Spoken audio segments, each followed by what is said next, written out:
Hi everyone, I hope you all are fine there and welcome again to your channel Biologics। तो इससे पहले वाले lecture में हमने चैप्टर फर्स्ट क्लास 11 बायोलॉजी का एक टॉपिक डिस्कस किया था, life and its fundamental characteristics. आज हम उससे आगे उसके नेक्स्ट टॉपिक्स डिस्कस करने वाले हैं। तो अगर आपने वो वीडियो नहीं देखा है तो मैं उस वीडियो का लिंक नीचे डिस्क्रिप्शन बॉक्स में डाल दूंगा, आप उस लिंक पर जाकर उस पहले वाली वीडियो को देख सकते हैं। तो आज का शुरू करते हैं ये वीडियो। तो आज हम डिस्कस करने वाले हैं दो चीजें चैप्टर फर्स्ट की। फर्स्ट है biodiversity and second one is binomial nomenclature. Okay, so what is biodiversity? Biodiversity क्या है कि आप जब अपने चारों तरफ देखते हैं अलग अलग टाइप के लिविंग ऑर्गेनिज्म, ठीक है, आप भी एक लिविंग ऑर्गेनिज्म है, और अगर आप बाहर निकलते हैं तो आप देखेंगे कि animals, different kind of animals को देखते हैं, डिफरेंट काइंड ऑफ प्लांट्स को देखते हैं। तो हर एक डिफरेंट प्लांट जो आप देख रहे हैं या हर एक different animal like dog, cats, rats, ठीक है, डंकी, मंकी, ये सारे जितने भी अलग अलग टाइप के एनिमल्स हैं वो हर एक एनिमल या हर एक प्लांट एक अलग अलग स्पीसीज को रिप्रेजेंट करता है। ठीक है, तो जहां पे आप रहते हैं वहां पे देखें कि आप तो रह रहे हैं, आपके साथ साथ बहुत अलग काइंड ऑफ स्पीसीज भी रह रही हैं। ठीक है, तो वो उस रीजन में, उस एरिया में, उस रीजन की वो बायोडाइवर्सिटी है। डाइवर्सिटी का मतलब आपको पता है कि रेंज ऑफ डिफरेंट थिंग्स। तो यहाँ पे बायोडाइवर्सिटी से हम क्या समझेंगे? Range of different biological species within a region. ठीक है, तो अगर आप बायोडाइवर्सिटी को और देखना चाहते हैं और समझना चाहते हैं, ठीक है, तो आप अलग एरिया में जा सकते हैं। जैसे कि अगर आप और ज्यादा स्पीसीज को देखना चाहते हैं, रेंज ऑफ स्पीसीज को बढ़ाना चाहते हैं, तो आप किसी एक डेंस फॉरेस्ट में जाइए, तो वहां पे आप देखेंगे कि और डिफरेंट काइंड ऑफ प्लांट्स को देखेंगे जो कि आप नॉर्मल अपने एरिया में नहीं देख सकते, या और डिफरेंट काइंड ऑफ एनिमल्स को देख सकते हैं जो कि आप अपने एरिया में नोटिस नहीं कर सकते। ठीक है, तो बायोडाइवर्सिटी क्या है? वो चेंज होती है प्लेस टू प्लेस। ठीक है, और ऐसा नहीं है कि जो चीजें आपको दिख रही है वही आपके एनवायरनमेंट प्रेजेंट है। बहुत सारी ऐसी चीजें भी हैं जो कि आप अपने नेकेड आई से नहीं देख सकते, जैसे कि बैक्टीरिया और वायरसेस। ठीक है, तो वो भी एक बायोडाइवर्सिटी का हिस्सा है। तो मैंने जैसे बोला कि बायोडाइवर्सिटी क्या होती है कि place to place, region to region change होती है। क्यों? On the basis of its temperature. तो आप जब, जैसे आप दिल्ली में है तो देखेंगे कि यहाँ की बायोडाइवर्सिटी अलग है। ठीक है, यहाँ पे जो एनिमल्स मिलते हैं वो शायद आपको, अगर आप यहाँ से राजस्थान जाए तो वहां पे ना मिले। जो प्लांट्स आपको यहाँ मिलते हैं वो वहां ना मिले, या जो प्लांट्स वहां मिलते हैं वो यहाँ ना मिले। तो मेरा कहने का मतलब है कि बायोडाइवर्सिटी क्या है? वो चेंज होती है प्लेस टू प्लेस। अगर आप इंडिया के नॉर्थ रीजन से साउथ रीजन में जाएंगे तो आपको बहुत डिफरेंस मिलेगा, प्लांट्स में भी और एनिमल्स में भी। तो यही है बायोडाइवर्सिटी, जो कि रीजन टू रीजन चेंज होती है।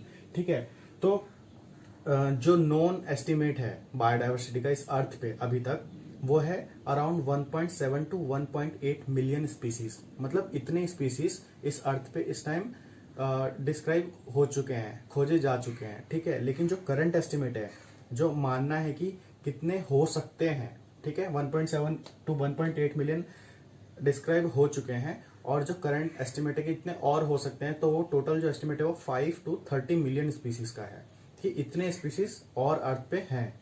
ठीक है, तो हम बायोडाइवर्सिटी को थोड़ा और अगर जानेंगे तो हम एक चीज डिस्कस करेंगे जिससे कि आपको पता चल जाएगा कितने नंबर ऑफ स्पीसीज इस अर्थ पे रह रहे हैं। जैसे कि मैमल्स का जो पॉपुलेशन, मैमल्स का जो नंबर है इस अर्थ पे वो है 4650, बर्ड्स हैं 9700, वैसे रेप्टाइल्स हैं 7150, फिश हैं 26959। सबसे ज्यादा जो है वो इंसेक्ट्स होते हैं, वो है 10,25,000, जो कि पूरे टोटल नंबर ऑफ स्पीसीज में, जो बायोडाइवर्सिटी में जो टोटल नंबर ऑफ स्पीसीज उसका 61% जो सिर्फ इंसेक्ट्स हैं। तो आप सोच सकते हैं कि कितने डिफरेंट टाइप ऑफ इंसेक्ट्स हमारे अर्थ पे प्रेजेंट है। वैसे ही हायर प्लांट्स को देखेंगे तो वो है 2,70,000 स्पीसीज, सिर्फ प्लांट्स की स्पीसीज इतनी है। सिर्फ एल्गी की 40,000 स्पीसीज है। ठीक है, प्रोटोजोन्स की सिर्फ 40,000 स्पीसीज है। तो इतने नंबर ऑफ स्पीसीज इस समय अर्थ पे हैं जो कि डिस्क्राइब हो चुके हैं। तो अब इससे आपको एक आइडिया मिल गया हो कि कितने नंबर ऑफ स्पीसीज इस अर्थ पे हैं। तो यही एक बायोडाइवर्सिटी है। बायोडाइवर्सिटी मतलब different kind of species living together on this earth. ठीक है, तो आई होप बायोडाइवर्सिटी आपको समझ में आ गया होगा। अब नेक्स्ट टॉपिक जो है वो है बायनोमियल नॉमेनक्लेचर। ठीक है, वो क्या होता है?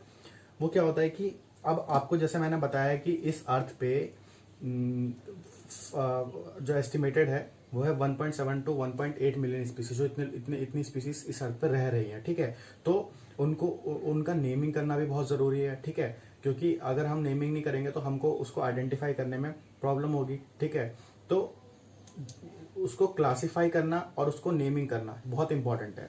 ठीक है, तो क्लासिफिकेशन हम आगे आने वाले लेक्चर्स में पढ़ेंगे। आज हम देखेंगे बायनॉमियल नॉमेनक्लेचर क्या होता है। तो बायनॉमियल नॉमेनक्लेचर क्या है कि नेमिंग करना बायोलॉजिकल स्पीसीज की। ठीक है, तो बहुत सारे साइंटिस्ट ने अलग अलग स्पीसीज की नेमिंग की है। ठीक है, सबसे पहले जिस साइंटिस्ट ने साइंटिफिक नाम रखा था वो थे कैरोलस लीनियस। ठीक है, उन्होंने कंसेप्ट दिया था बायनॉमियल नॉमेनक्लेचर का। तो हम बायनॉमियल नॉमेनक्लेचर से क्या समझते हैं, तो अब आप देखेंगे कि जितने भी स्पीसीज हैं, ठीक है, तो आप उनको उनके कॉमन नेम से जानते हैं। ठीक है ना, जैसे कि आपको एग्जांपल देता हूं, आप एग्जांपल ले लीजिए लायन का। ठीक है, लायन को आप कितने सारे कॉमन नेम से जानते हैं। अलग अलग रीजन में जाएंगे तो लोग अलग अलग नाम से लायन को बुलाते हैं, जैसे लायन हो गया, सिंह हो गया, सिंगम हो गया। साउथ में जाएंगे तो सिंगम बोलेंगे। शेर हो, कई लोग शेर बोलते हैं, कई लोग बाघ बोलते हैं।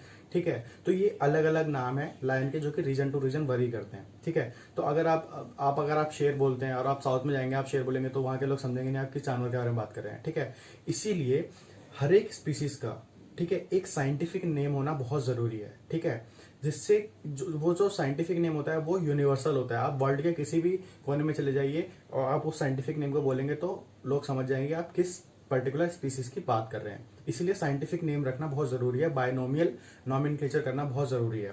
ठीक है, तो मैंने जैसे लायन का आपको एग्जांपल दिया, तो उसके इतने सारे नाम है, लेकिन उसका साइंटिफिक नेम क्या है, वो है पैंथेरा लियो। ठीक है,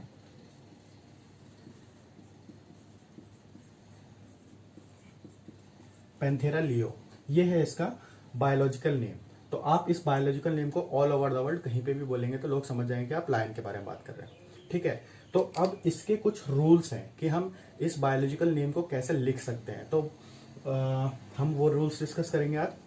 तो पहला रूल है कि अगर आप कंप्यूटर पे, लैपटॉप में या फोन में टाइप कर रहे हैं किसी भी पर्टिकुलर बायोलॉजिकल नेम को, ठीक है, इससे पहले मैं एक बात आपको और बताता हूँ कि ठीक है, चलिए मैं वो बाद में डिस्कस करूंगा। अगर मैंने जैसे बताया कि आप अगर कंप्यूटर में, लैपटॉप में नेम को, बायोलॉजिकल नेम को टाइप कर रहे हैं तो आपको उसको इटैलिक करना होगा।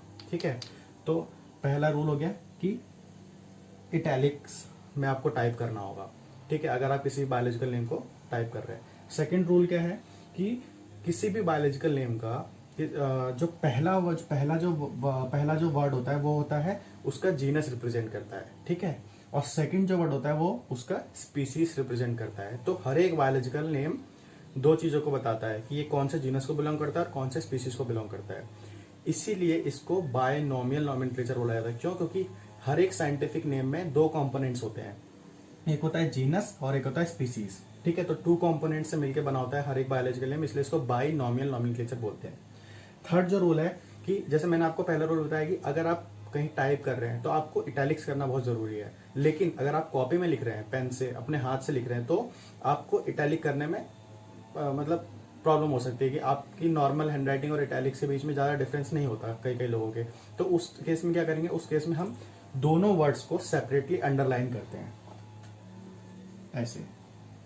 जैसे कि आप देख सकते हैं मेरी नॉर्मल हैंडराइटिंग में और इसमें इटैलिक्स में ज़्यादा कुछ डिफरेंस नहीं है, तो मैंने यहाँ पे मार्कर से लिखा है, इसलिए मैंने इसको सेपरेटली अंडरलाइन कर दिया है। ठीक है, उसके बाद फोर्थ रूल क्या होता है कि जो जीनस है, जो पहला वर्ड है, उसका जो फर्स्ट लेटर है वो कैपिटल होगा हमेशा, और स्पीसीज का जो फर्स्ट लेटर होगा वो हमेशा स्मॉल होगा। तो ये फोर्थ रूल था। ठीक है, उसके बाद लास्ट, ये चारों रूल बहुत इंपॉर्टेंट थे, फर्स्ट, सेकंड, थर्ड, फोर्थ। एक फिफ्थ रूल भी है जो कि उतना इंपॉर्टेंट नहीं है, बट हम इसको समझ लेते हैं। ठीक है, अगर आपको पता है कि इस पर्टिकुलर स्पीसीज को इस पर्टिकुलर ऑथर ने डिस्क्राइब किया था सबसे पहले, तो हम चाहें तो उस बायोलॉजिकल स्पीसीज के आगे उस ऑथर का नाम भी लिख सकते हैं। जैसे कि मैंगीफेरा, जैसे मैंगो का एक साइंटिफिक नेम है मैंगीफेरा इंडिका।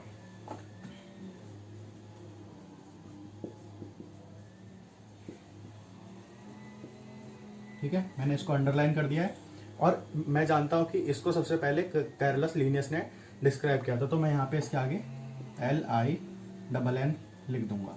लेकिन इस ऑथर के नेम को ना अंडरलाइन करना, इटैलिक्स करना जरूरी नहीं है। ठीक है, तो ये थे इसके पांचों रूल। ठीक है, अब लास्ट चीज मैं आपको एक बताने जा रहा हूं, वो क्या है कि अगर आप अगर आप किसी एनिमल का बायनॉमियल नॉमेनक्लेचर जानना चाहते हैं कि उसके अंडरलाइन गाइडेंस क्या है और ठीक है और क्राइटेरिया क्या है किसी भी एनिमल को बायनॉमियल नॉमेनक्लेचर करने का, तो वो आता है किसके अंडर में, वो आता है ICZN के, इंटरनेशनल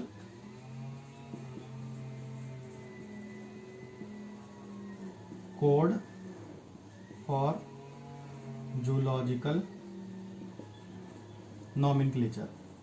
ठीक है। और अगर किसी प्लांट्स का नॉमेनक्लेचर करना है तो उसके जो क्राइटेरियाज होते हैं और जो गाइडलाइंस होती है वो किसके अंडर में आती है, वो आती है ICBM के अंडर में, international code for botanical nomenclature. ठीक है। तो ICBM क्या हो गया, international code for botanical nomenclature, and ICZN क्या हो गया, international code for zoological nomenclature. I hope ये वीडियो आपको अच्छे से समझ में आई हो, और आगे आने वाली और भी लेक्चर्स के लिए हमारा चैनल जरूर सब्सक्राइब करें। आपके सब्सक्रिप्शन के साइड में एक बेल आइकन है, उसको क्लिक करें ताकि आगे आने वाली वीडियो के सारे नोटिफिकेशन आप तक पहुंच जाए। Thank you so much.